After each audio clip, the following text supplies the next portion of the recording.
Daily report later on, as mentioned, will be having Power and Politics, where we take a look at the landmark ruling as to the impeachment of a former deputy president, that is none other than Rigathi Gachagua, even as we unpack his resignation process from the UDA party. But for now, tonight, that is President William Ruto says that all those who have been abducted in the country have already been reunited with their families, and that the president assured Kenyans that no course or no such cases will happen just a few days after a report was released on the number of abduction cases in the country. This as Joashonsari details.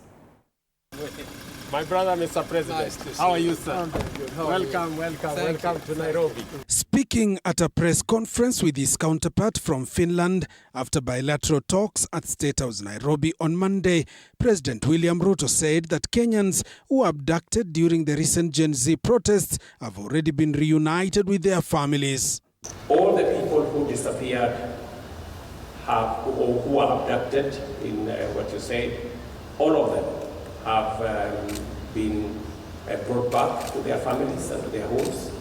And I have given clarity and firm instructions that nothing of that kind of nature will happen again. The president further adding that such abductions will not happen again under his leadership. The president adding that accountability measures were being put in place to ensure that such incidents do not occur again. And I have given clarity and firm instructions that nothing of that kind of nature will happen again.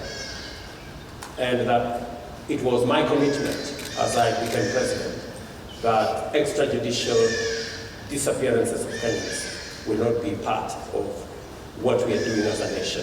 According to a recent report on enforced disappearances, the cases increased by 450% in 2024.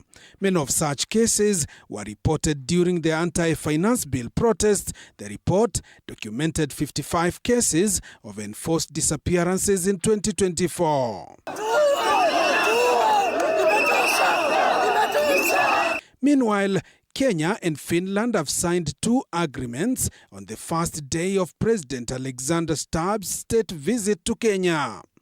The 2 memoranda of understanding on political consultations and peace mediation and conflict resolutions are aimed at strengthening ties between Kenya and Finland.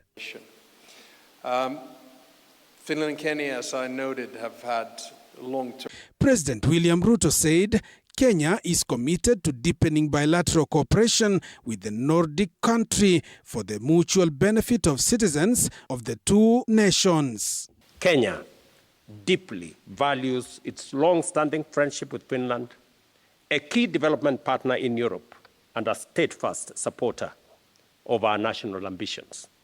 Finland's expertise in education, technology, renewable energy, and climate action aligns closely with Kenya's development priorities. Joashonsari, TV 47. Thank you very much.